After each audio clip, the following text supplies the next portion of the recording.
Bienvenidos a todos y muy especialmente a los estudiantes de la Escuela de Bioanálisis de la Universidad de Carabobo, sede Aragua. Hoy hacemos entrega de la segunda clase de compartimientos corporales y transporte. Esta presentación fue realizada por la Cátedra de Fisiología y de Fisiopatología de la Escuela de Bioanálisis, sede Aragua, Maracay, Universidad de Carabobo, República de Venezuela.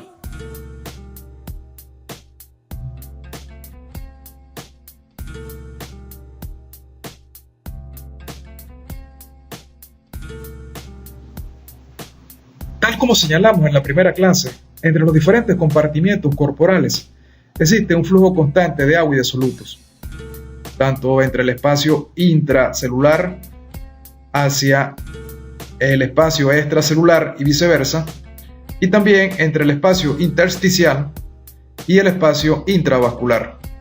Estos dos últimos pertenecen al espacio extracelular. También existen flujo de sustancias entre el medio ambiente externo y el interior de nuestro organismo. Para poder entender los diferentes movimientos de sustancias entre los diferentes compartimientos, debemos conocer primero la masa y la concentración de las soluciones de los compartimientos, y esto fue abordado brevemente en la clase anterior. También debemos conocer los límites entre los compartimientos, y esto también fue estudiado en la primera clase. El día de hoy profundizaremos en los mecanismos de transporte. Veamos a continuación.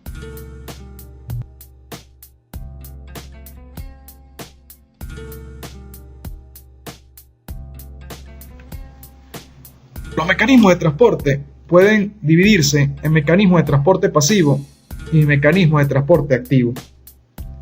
Los mecanismos de transporte todos requieren energía, pero lo que diferencia al transporte pasivo del transporte activo es que el transporte pasivo no requiere consumo de energía metabólica, no requiere el consumo de ATP, el cual es una molécula cuyas características hablaremos en una próxima clase. En el caso del transporte activo, este tipo de mecanismo sí requiere consumo de energía metabólica, requiere consumo de ATP. En el caso del transporte pasivo, las sustancias que son transportadas a favor de un gradiente, bien sea de concentración, un gradiente osmótico o un gradiente eléctrico. En el caso del transporte activo, las sustancias que son transportadas usualmente son transportadas en contra de un gradiente electroquímico. Dentro de los mecanismos de transporte pasivo podemos describir la difusión, que incluye la difusión simple y la difusión facilitada, el transporte de iones por fuerzas eléctricas, la ósmosis y la filtración. En el caso del transporte activo podemos diferenciar el transporte activo primario, el transporte activo secundario y también los mecanismos de endocitosis y exocitosis.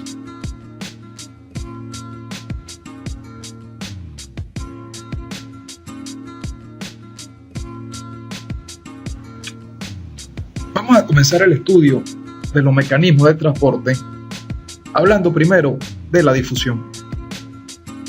La difusión es el fenómeno por el cual un gas o una sustancia en solución se expande como consecuencia del movimiento de sus partículas hasta ocupar todo el volumen disponible donde se encuentra.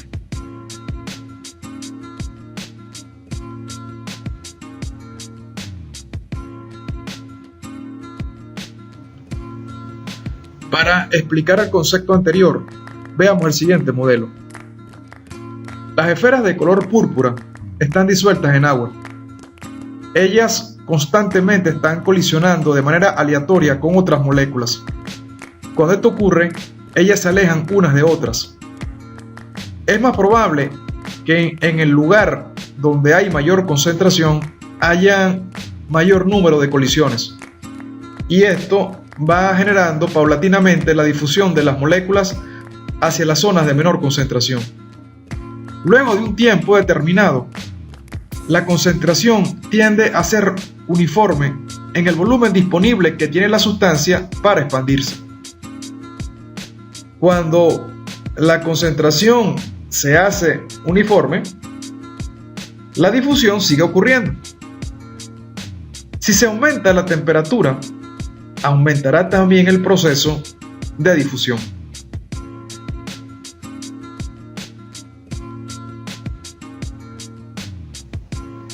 Ahora, imaginemos el proceso anterior, pero coloquemos una barrera al paso de la sustancia. Esta barrera puede ser una membrana biológica que en este ejemplo es permeable al soluto representado en las esferas de color púrpura. Entonces, imaginemos que el compartimiento llamado A se corresponde al compartimiento extracelular y el compartimiento B se corresponde al espacio intracelular. Observamos que la concentración de la sustancia es mayor en el compartimiento extracelular con respecto al intracelular. Por lo tanto, hay más probabilidades de colisiones en el compartimiento extracelular con respecto al compartimiento intracelular. Cuando estas colisiones ocurren y las moléculas se alejan unas de otras, es más probable que haya paso de sustancia del compartimiento extracelular hacia el intracelular, pero también habrá paso de sustancia del intra hacia el extra. Lo que sucede es que la probabilidad de paso será mayor de A hacia B con respecto al paso de B hacia A.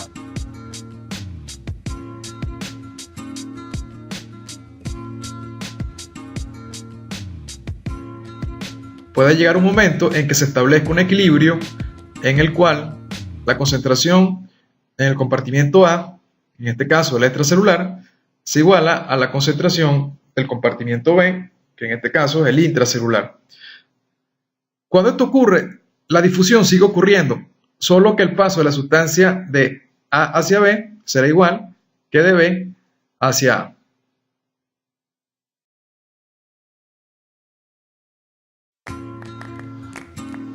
La principal barrera de separación entre el espacio extracelular y el intracelular es la membrana plasmática.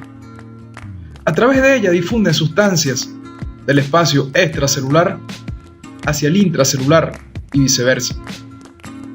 Como bien sabemos, esta membrana está formada por una doble capa de fosfolípidos. Es lo que llamamos dos hemimembranas. Los fosfolípidos están dispuestos con sus colas hidrófobas hacia el centro de la membrana y la cabeza de los fosfolípidos, que son polares, están interactuando con el medio acuoso, bien sea del espacio extracelular o del espacio intracelular. Esta membrana permite el paso de sustancias liposolubles, pero también de sustancias hidrosolubles. Las sustancias liposolubles pueden atravesar la doble capa de fosfolípidos porque sus características hidrófobas se lo permiten. Pero las sustancias hidrosolubles no pueden atravesar esta porción lipídica de la membrana, y para atravesar esta barrera necesitan de proteínas que pueden actuar como canales o túneles que permiten su paso, o en algunos casos las sustancias hidrosolubles, al ser transportadas, interactúan con proteínas de membrana que modifican su conformación estructural y facilitan el paso de la sustancia hidrosoluble. Y una vez la sustancia atraviesa, la proteína regresa a su conformación estructural inicial para seguir así facilitando el paso de más de la sustancia. Estos mecanismos se explicarán con mayor detalle más adelante. A continuación hablaremos de ejemplos de sustancias tanto liposolubles como sustancias hidrosolubles.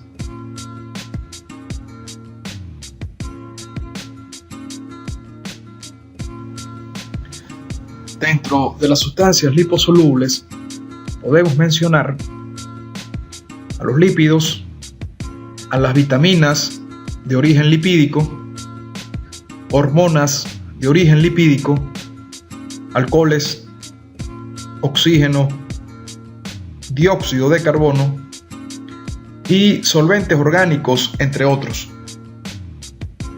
Dentro de los ejemplos de sustancias hidrosolubles tenemos a los iones, como el sodio, el potasio, el calcio, el cloruro, magnesio, entre otros, a la glucosa, la galactosa, la fructosa, aminoácidos, péptidos y proteínas, entre otras sustancias que pudiéramos mencionar.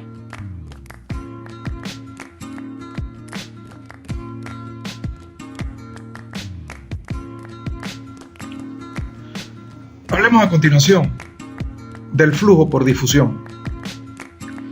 El flujo por difusión se trata de la cantidad de sustancia que atraviesa una unidad de área en una unidad de tiempo. En la imagen vemos una sustancia en un compartimiento separado de otro por una membrana biológica. Imaginemos entonces que acá el flujo por difusión se refiere a la cantidad de sustancia que atraviesa una unidad de área de membrana en un tiempo determinado. El flujo, que es abreviado con una J, va a determinar la cantidad de partículas que se movilizan en una determinada dirección, expresada en moles de soluto que atraviesan la unidad de sección en la unidad de tiempo.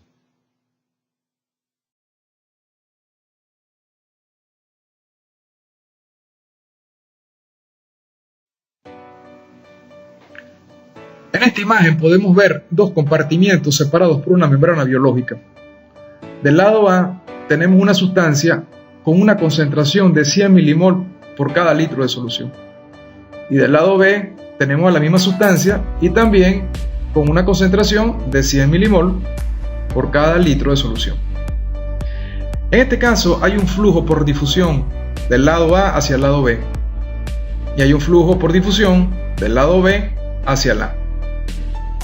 Como las concentraciones son iguales, entonces el flujo del lado A hacia el B será igual que el del lado B hacia el A, y en este caso el flujo neto es igual a cero, debido al hecho de que la diferencia de concentración entre A y B es cero, ya que en ambos compartimientos las concentraciones son las mismas.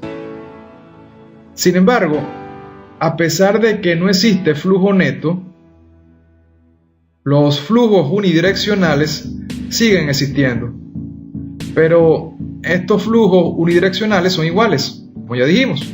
Es decir, que el flujo de A hacia B es igual que el flujo de B hacia A.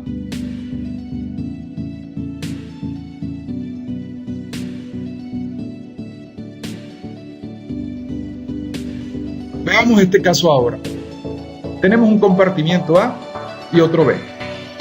Existe una sustancia cuya concentración en A es de 200 milimol por cada litro de solución y en B es 50 milimol por cada litro de solución. Las moléculas están colisionando entre ellas y cuando esto ocurre se alejan unas de otras y difunden. Es obvio que existe mayor número de colisiones en A que en B y por lo tanto es más probable el paso de la sustancia desde A hacia B. Hay paso también de la sustancia desde el compartimiento B hacia el A, pero ese paso es menor. Es así que tenemos entonces un flujo 1, que acá se abrevia como J1, y este es el flujo de sustancia de A hacia B, pero también tenemos un flujo 2, que es el flujo de la sustancia desde B hacia A. Si queremos saber el flujo neto, pues este será la diferencia de los flujos parciales, es decir, la diferencia entre el flujo 1 y el flujo 2. Acá el flujo neto no será cero, será diferente de cero. Y esto se debe a que la diferencia de concentración entre el compartimiento A y el compartimiento B también es diferente a cero. Si la concentración de la sustancia fuera igual en ambos compartimientos, habrían flujos unidireccionales iguales desde A hacia B y de B hacia A, y al calcular el flujo neto sería cero. Habrían flujos unidireccionales, pero el flujo neto sería cero. Fue lo que estudiamos en la diapositiva anterior a esta. Pero recuerden que lo que vemos en la imagen nos indica que el flujo neto es diferente a cero, ya que los flujos unidireccionales son diferentes. El flujo de A hacia B es mayor que el flujo de B hacia A.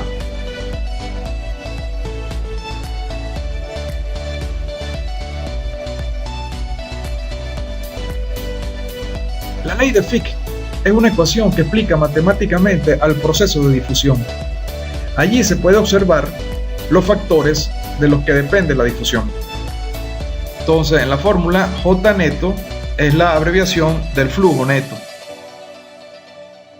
PD es el coeficiente de permeabilidad difusional en una determinada membrana y representa la velocidad con que una partícula atraviesa esa membrana. Es decir, mientras más permeable es una membrana a una sustancia determinada, mayor será el coeficiente de permeabilidad difusional de esa sustancia. A representa el área de membrana que separa dos compartimientos, y en el caso de las membranas biológicas, la más importante sería la membrana plasmática, que separa el compartimiento intracelular del compartimiento extracelular. Finalmente tenemos la diferencia de concentración, que es lo que se conoce también como gradiente de concentración. Entonces, la diferencia de concentración se refiere a la diferencia que existe de concentración entre un compartimiento y otro.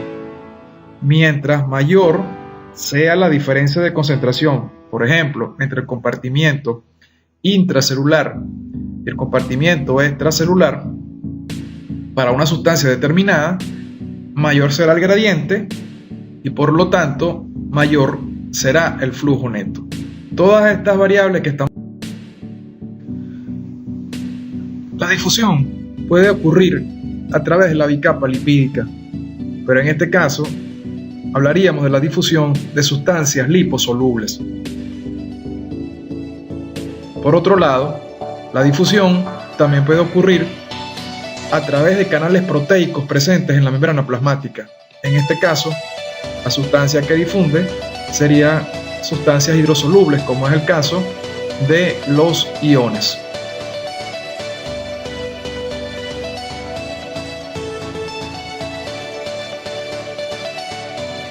Hablemos a continuación acerca de los conductos iónicos o canales iónicos. Estos son canales proteicos presentes en la membrana plasmática. Son específicos para iones como el potasio, sodio, calcio y cloro. Pero también existen algunos conductos que no son selectivos, tanto para cationes y para aniones. Algunos conductos, su cierre o apertura es controlado por diferencias de voltaje. Y en este caso se dicen que son canales iónicos con compuertas voltaje dependiente. Existen otros canales iónicos que la apertura o el cierre del mismo depende de la unión del canal con ciertas moléculas o ligandos, y estos son conocidos como canales con compuertas ligando dependientes. Existen otros canales iónicos que no poseen ningún tipo de compuertas. También existen algunos canales que no presentan compuertas y permiten el paso de agua. Estas son las acuaporinas, de las cuales hablaremos más adelante.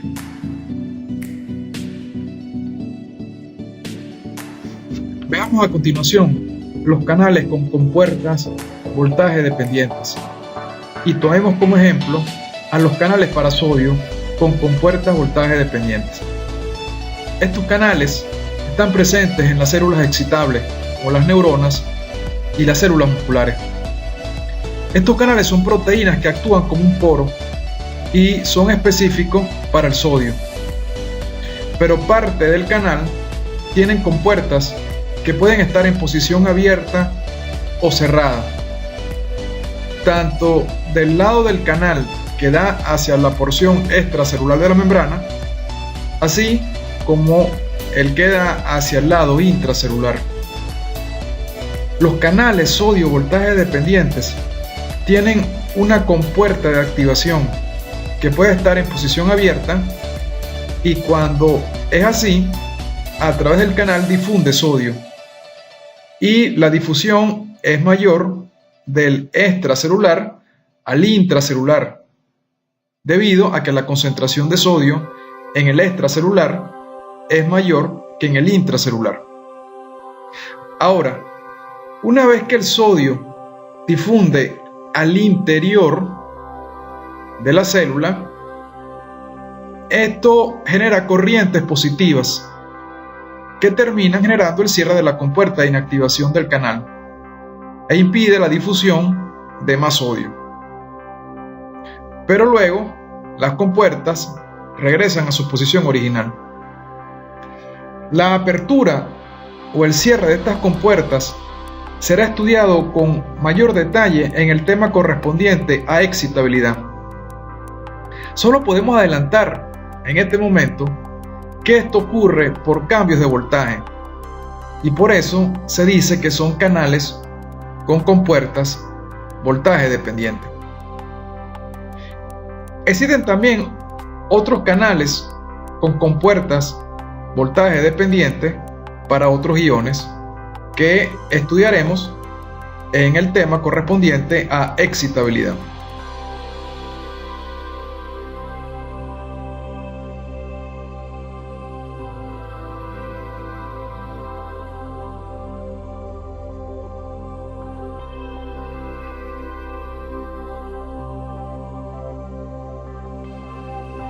Existen canales iónicos cuya apertura o cierre de sus compuertas va a depender de la unión del canal a sustancias específicas, como por ejemplo neurotransmisores.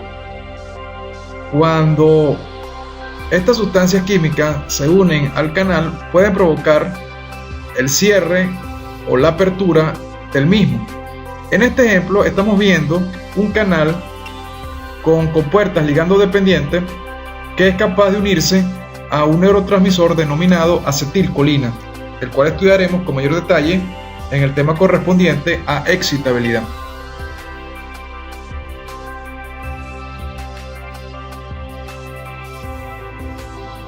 Cuando la acetilcolina se une al canal, y en este caso en particular existen dos moléculas de acetilcolina que son capaces de unirse al canal iónico que es específico para el sodio, esto va a provocar un cambio de conformación estructural en la estructura del canal y permite la apertura del mismo.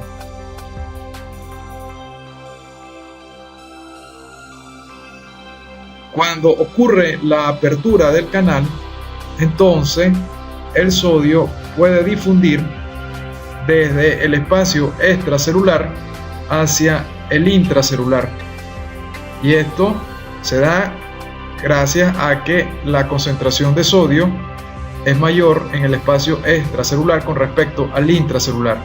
Entonces el sodio difunde siguiendo su gradiente de concentración. Esta entrada de sodio genera corrientes eléctricas positivas, pero como ya hemos dicho anteriormente, esto será estudiado con mayor detalle en el tema correspondiente a excitabilidad.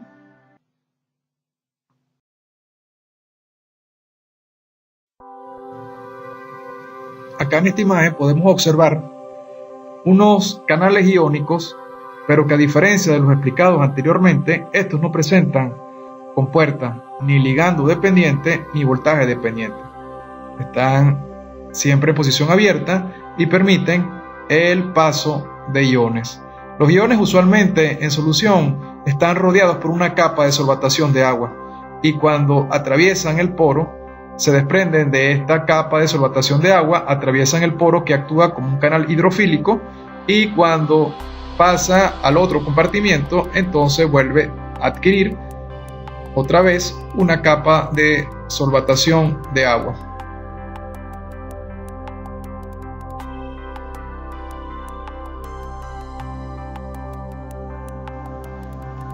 Acá vemos un resumen de lo explicado anteriormente. Tenemos arriba canales iónicos con compuertas ligando dependientes, es decir, que se unen con sustancias químicas y permiten la apertura o cierre del canal. Muchos neurotransmisores a nivel de la sinapsis son capaces de unirse a canales iónicos con compuertas ligando dependientes. En el medio vemos canales iónicos con compuertas voltaje dependiente. Son cambios en el potencial eléctrico entre la parte interna y la parte externa de la membrana, lo que puede provocar el cierre o la apertura de los canales. Y a su vez, el cierre o la apertura del canal modifica el flujo de iones y de cargas eléctricas, y esto también a su vez genera cambios en el potencial eléctrico de la célula. Finalmente, tenemos canales sin compuertas, ni ligando ni voltaje dependientes.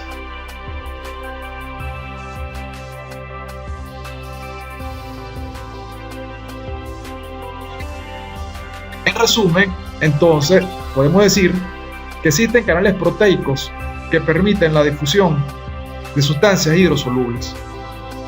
Algunos carecen de compuertas, por ejemplo, canales para el agua llamadas acuaporinas y muchos canales para iones como el sodio, cloruro, potasio, calcio, entre otros. Otros canales iónicos poseen compuertas, algunos con compuertas voltaje dependiente. Ejemplo, tenemos los canales sodio voltaje dependiente, canales potasio voltaje dependientes, entre otros.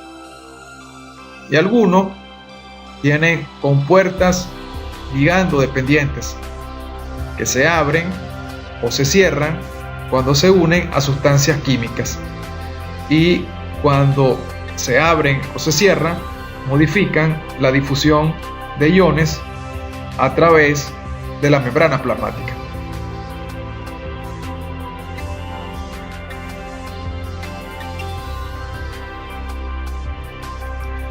Vamos a explicar en la siguiente gráfica el proceso de difusión descrito por la ley de Fick, es decir, con las variables implicadas. Imaginemos que tenemos una sustancia que difunde a través de una membrana biológica, la membrana de una célula. En este ejemplo, esa área de membrana será constante. Vamos a graficar. En el eje de las Y se encuentra el flujo neto de la sustancia. El flujo neto dependerá de la diferencia de concentración de la sustancia entre el compartimiento extracelular y el intracelular. Es decir, en la gráfica, la variable dependiente es el flujo neto y este depende de la diferencia de concentración. Vamos a ver entonces qué obtenemos.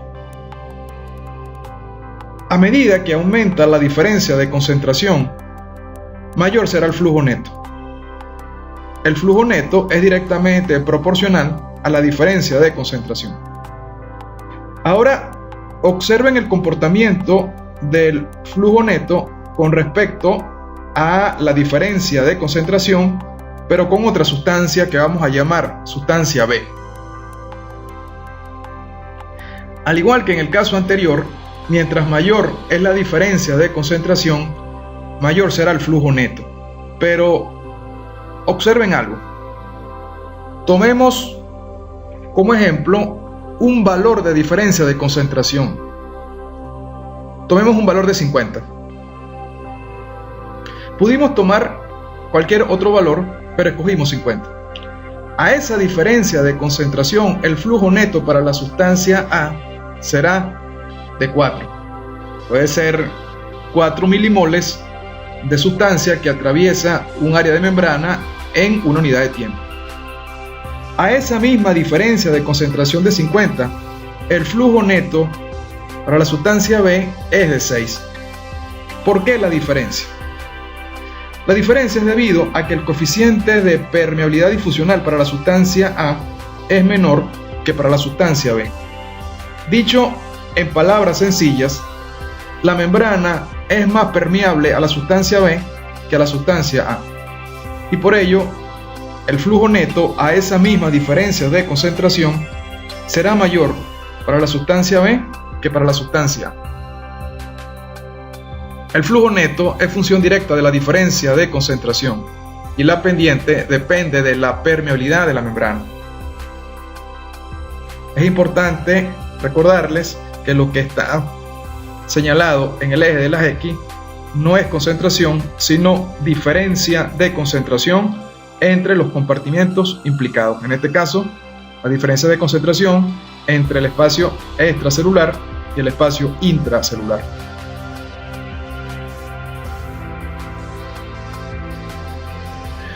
Hablemos a continuación de los mecanismos de difusión facilitada, en el cual existen unas proteínas transportadoras o carriers que son las que van a provocar el paso de moléculas hidrosolubles, bien sea desde el espacio intracelular hacia el extracelular o del espacio extracelular hacia el intracelular.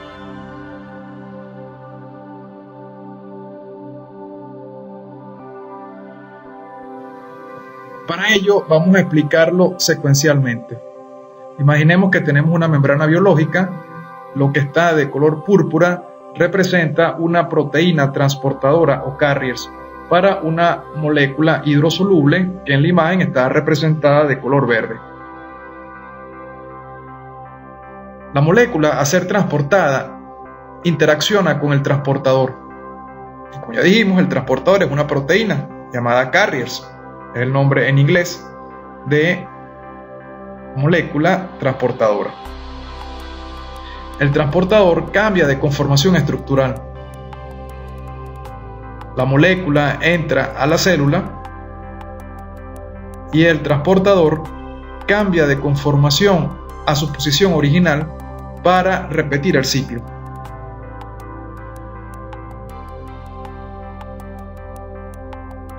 Como ya dijimos, la difusión facilitada puede ser del extracelular al intracelular o del intracelular al extracelular. Y la difusión, en este caso, depende del gradiente de concentración. Es decir, el flujo neto de la sustancia va a ir en dirección desde donde hay mayor concentración hacia donde hay menor concentración. En la presente gráfica vamos a estudiar el proceso de difusión tanto en la difusión simple como la difusión facilitada por proteínas transportadoras, también llamadas carriers. Esta gráfica es la misma que estudiamos cuando hablamos del flujo neto y las variables de las cuales dependía. Como recordarán, el flujo neto depende de la diferencia de concentración entre los compartimientos implicados. Si hablamos de que ocurre un flujo neto a través de la membrana plasmática, entonces los compartimientos implicados serían el compartimento extracelular y el compartimento intracelular. Mientras mayor sea la diferencia de concentración entre ambos compartimientos, el flujo neto irá aumentando. Es decir, el flujo neto es directamente proporcional a la diferencia de concentración. En este caso, no hay saturación del sistema. Esto es la difusión simple. Pero ¿qué pasa cuando hay difusión facilitada por proteínas transportadoras que interactúan con moléculas hidrosolubles y facilitan su paso a través de la membrana plasmática? y estas proteínas sufren cambios de conformación estructural una vez que interactúan con la molécula hidrosoluble, y es lo que va a permitir el paso de esta molécula a través de la membrana. Vamos a graficar entonces cómo sería el flujo neto en este caso.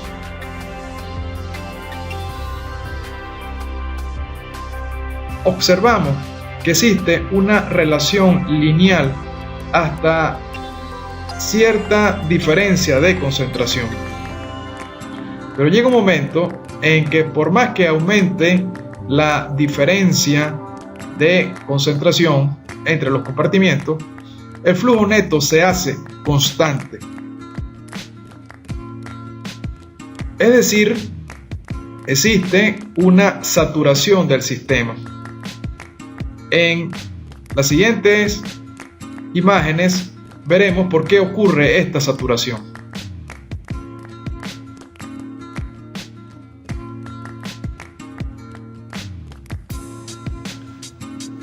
Para ello vamos a utilizar un ejemplo clásico, que es el transporte de glucosa desde el espacio extracelular hacia el intracelular.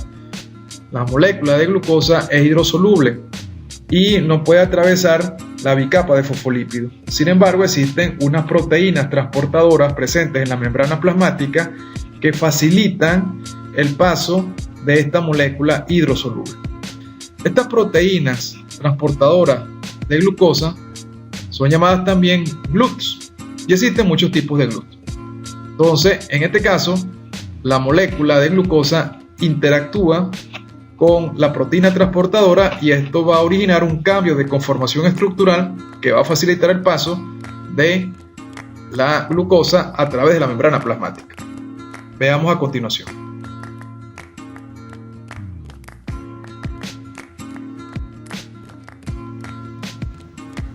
Entonces, la molécula de glucosa está interactuando con la proteína transportadora o el carrier, sufre un cambio de conformación estructural, la proteína,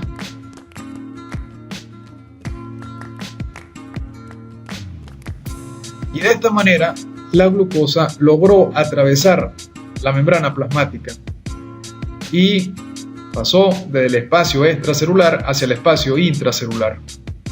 Ahora la proteína regresa a su posición original.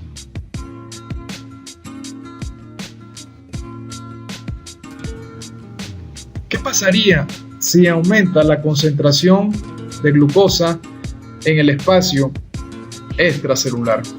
Pues bien, estas moléculas de glucosa comenzarán a interactuar con los diferentes transportadores de glucosa que existen en la membrana, ya que existe un número suficiente para poder transportar este mayor número de moléculas de glucosa.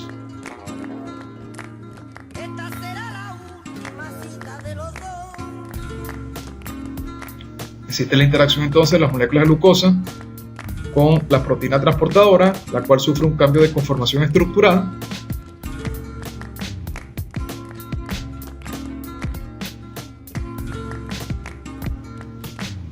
Y de esta manera fueron transportadas las moléculas de glucosa a través de la membrana plasmática.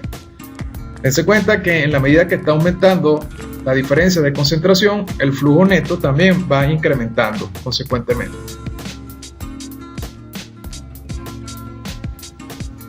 ¿Qué sucede si se incrementa la concentración de glucosa? Pues estas moléculas de glucosa siguen interactuando con las moléculas transportadoras de glucosa o los GLUTs, y el flujo neto irá aumentando consecuentemente.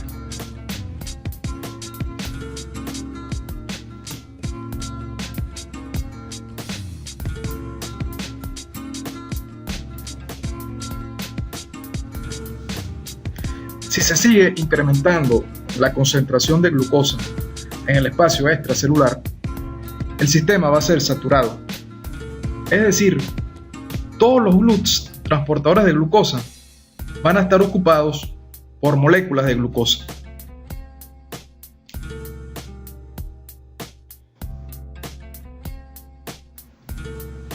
Y habrá una cantidad de moléculas de glucosa que no pueden interactuar con los GLUTs porque ya todos están ocupados.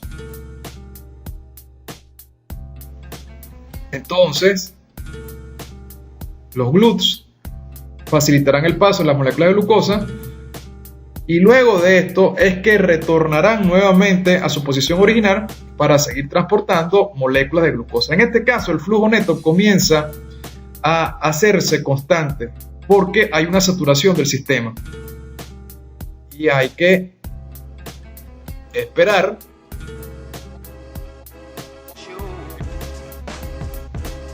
que los transportadores regresen a su conformación original para seguir transportando mayor cantidad de moléculas de glucosa. Si la concentración de glucosa sigue incrementándose aún más en el espacio extracelular, el flujo neto seguirá siendo constante, ya que existe saturación del sistema, tal como observamos en la imagen.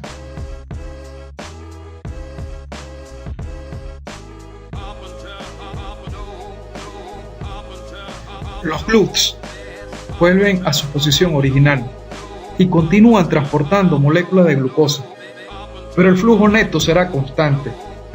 Es importante señalar constante, no cero, sino constante. Independientemente que se siga incrementando la diferencia de concentración, el flujo neto será constante, debido a la saturación del sistema, tal como señalamos en la gráfica donde comparamos la difusión simple de la facilitada, la cual volveremos a ver a continuación.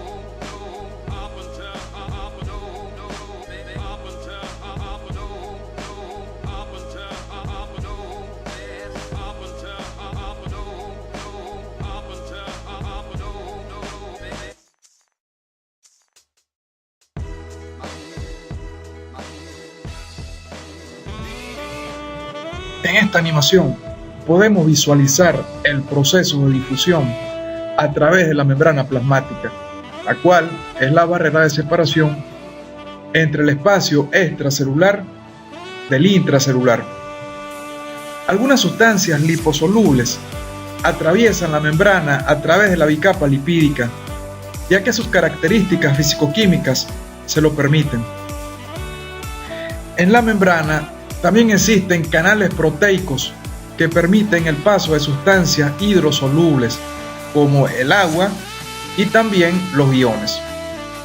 Estos canales pueden presentar compuertas que pueden estar en conformación abierta o cerrada y pueden ser voltaje dependiente y también ligando dependientes. También existen otros canales que no tienen compuerta y siempre están en forma abierta al paso de iones o de agua. Existen también en la membrana proteínas transportadoras o carriers que facilitan el paso de sustancias hidrosolubles, como por ejemplo los carbohidratos, aminoácidos e iones a través de la membrana plasmática. En este caso, la sustancia hidrosoluble interactúa con la proteína. Esta cambia de conformación estructural y facilita el paso de la sustancia a través de la membrana plasmática. Y como ya dijimos en este último caso, mientras aumenta la diferencia de concentración, el flujo neto irá aumentando de forma lineal hasta que llegue un punto en que por mucho que aumente la diferencia de concentración, el flujo neto se hará constante debido a la saturación del sistema. Es importante aclarar que lo que estamos observando en el proceso de difusión facilitada es una animación que trata de explicar este proceso. En la realidad, la proteína transportadora no se mueve como se observa en el esquema.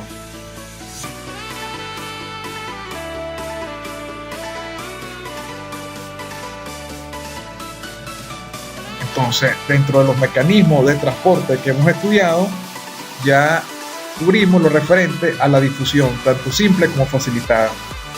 En una próxima entrega hablaremos de los mecanismos de transporte de iones por fuerzas eléctricas, los mecanismos de ósmosis y filtración, para completar así con los mecanismos de transporte pasivo, y posteriormente se hablará de los mecanismos de transporte activo, que incluye el transporte activo primario, secundario y los procesos de endocitosis y exocitosis.